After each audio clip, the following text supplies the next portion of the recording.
Students, पिछले video में हम लोगों ने देखा था root forms, types and their modification. Root की कैरेक्टरिस्टिक्स के विषय में रूट की डेफिनेशन देखी थी और डिफरेंट टाइप्स के मॉडिफिकेशन देखे थे हमने जो रूट में होते हैं।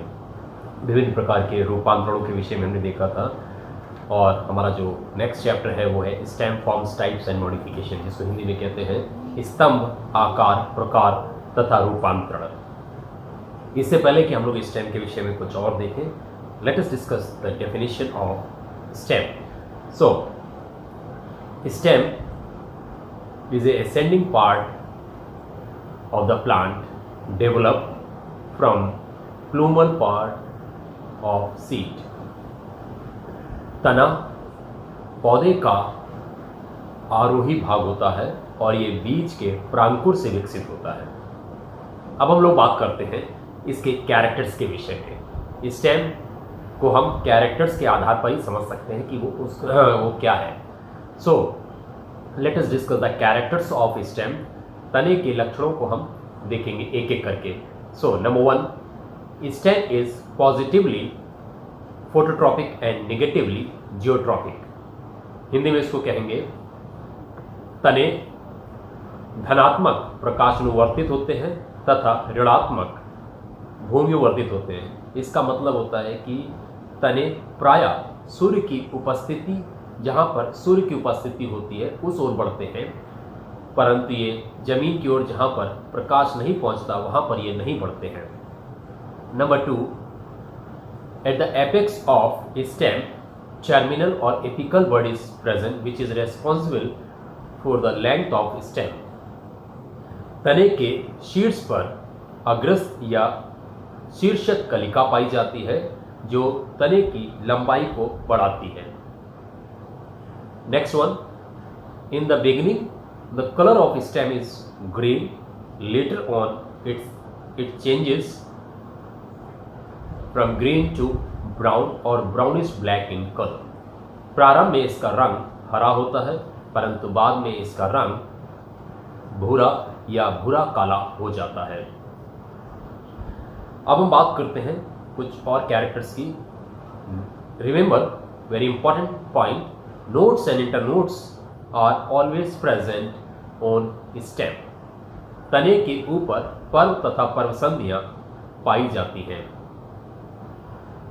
Next one,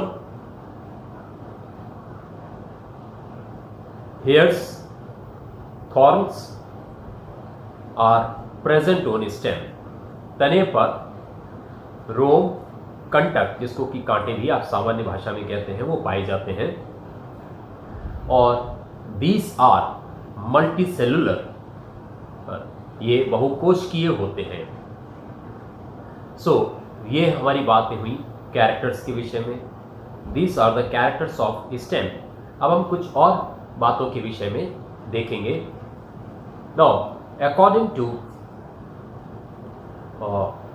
according to height, plants are classified into 3 categories. Number 1, पहली चीज हम बात करते हैं, पौधे की लंबाई के आधार पर 3 प्रकार के ये होते हैं। सो नंबर 1, शाख, जिसको कि हिंदी में कहते हैं ये शाख ही है हिंदी में, इंग्लिश में इसको कहते हैं श्रब। सो श्रब की जो हाइट होती है वो 10 से 15 सेंटीमीटर होती है और जनरल इनकी हाइट जो है वो 1 मीटर से ज़्यादा नहीं होती है। So those plants, there are certain plants which have maximum 1 meter height are known as herbs.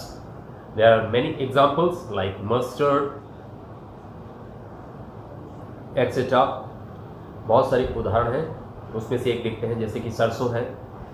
So next one, हम बात करते हैं श्रब की। ये तो शाख की बात हुई, अब श्रब्स की बात करते हैं। श्रब्स को हिंदी में कहते हैं झाड़ी। सो झाड़ी जो होती है ये इनमें स्टेम तो दिखाई देता है, मोटा स्टेम भी हो सकता है, थिक स्टेम भी हो सकता है, लेकिन बेस सॉइल सरफेस से थोड़ा सा ही ऊपर इस मेन स्टेम से ब्रांचेस निकलने लगती हैं। सो इस प्रकार का जो प्लांट होता है ये श्रब कहलाता है और हिंदी में इसको झाड़ी कहते हैं। झाड़ी में जो इसकी शाखाएं होती है वो मुख्य तने से तुरंत ही निकलना शुरू हो जाती हैं। कह सकते हैं कि आप 1 मीटर से ही पहले निकलना शुरू हो जाती हैं।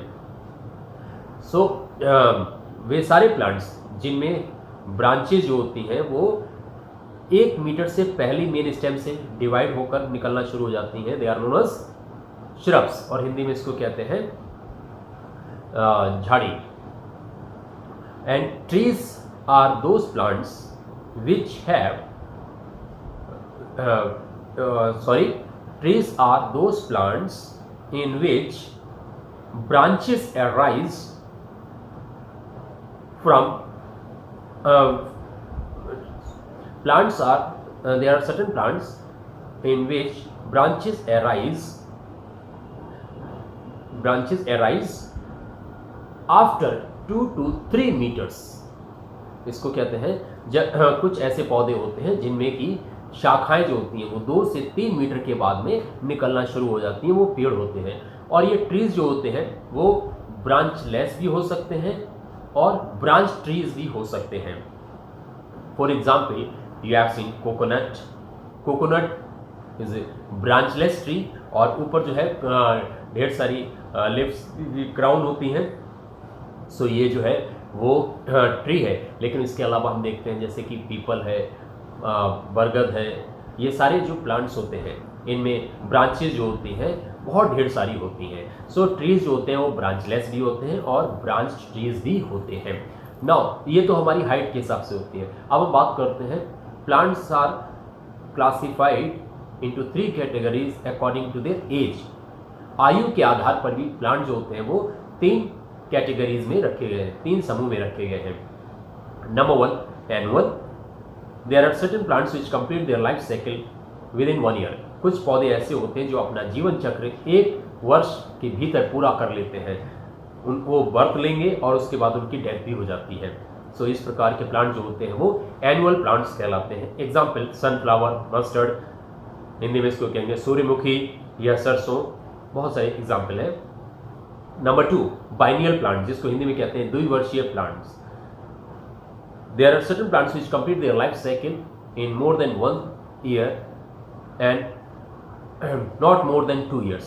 कुछ पौधे ऐसे होते हैं जो अपना जीवन चक्र 2 साल के में कंप्लीट करते हैं। They are known as biennial plants। There are many examples like sugarcane etc। So इसके अलावा तीसरी कैटेगरी हमारी जो है वो है perennial plants। Perennial plants are those plants which complete their life cycle in more than 2 years। कुछ पौधे ऐसे होते हैं जो अपना जीवन चक्र 2 से अधिक सालों में पूरा करते हैं। ये जरूरी नहीं कि वो 3 साल, 4 साल, 5 साल, हजारों साल भी जीवित रह सकते हैं। For example banyan tree, peepal tree, sheesham tree, this all are the examples of perennial plants. और इसके अलावा हम लोग बात करेंगे इस चैप्टर में बर्ड की। बर्ड जो है, bird is the condensed form of stem।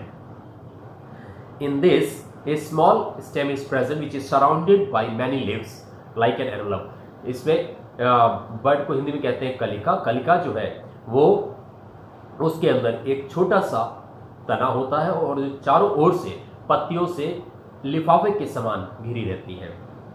और हम देखेंगे जैसे पिछले चैप्टर में हमने देखा था कि रूट में 3 प्रकार के मॉडिफिकेशन होते हैं, स्टेम में भी 3 प्रकार के मॉडिफिकेशन होते हैं, और ये जो मॉडिफिकेशन होते हैं ये भी 3 प्रकार के होते हैं। Number 1 underground modification of stem, ये इंपॉर्टेंट है और थ्योरी पेपर में भी आता है, प्रैक्टिकल में भी पूछा जाता है। सो इसको जो है आप लोग ध्यान से सुनिएगा जब मैं बताऊँगा। सो इसको हिंदी में कहते हैं भूमिगत तनों के रूपांतरण, और दूसरा है sub aerial modification of stem, जिसको हिंदी में कहते हैं अर्धवायव तनों के रूपांतरण, और तीसरा है एरियल मॉडिफिकेशन ऑफ स्टेम्स, तनों के वायव रूपांतरण। कुछ स्टेम ऐसे होते हैं जो कि एरियल तो होते हैं हवा में तो है, ऊपर तो है, लेकिन उनको पहचानना मुश्किल होता है। और जो कैरेक्टरिस्टिक्स हमने बताई हैं, उन्हीं कैरेक्टरिस्टिक्स के आधार पर वो उनको हम पहचानते हैं कि वो तने हैं या नहीं है। जो मॉडिफिकेशंस हैं इवन बर्ड को भी हम लोग डिटेल में नेक्स्ट वीडियो में देखेंगे। और इस वीडियो में जो हमने आपको बताया उन चीज़ों को ध्यान से सुनिएगा। वीडियो को बार बार आप देखेंगे तो और भी अच्छा रहेगा, ध्यान से सुनिएगा। Thank you.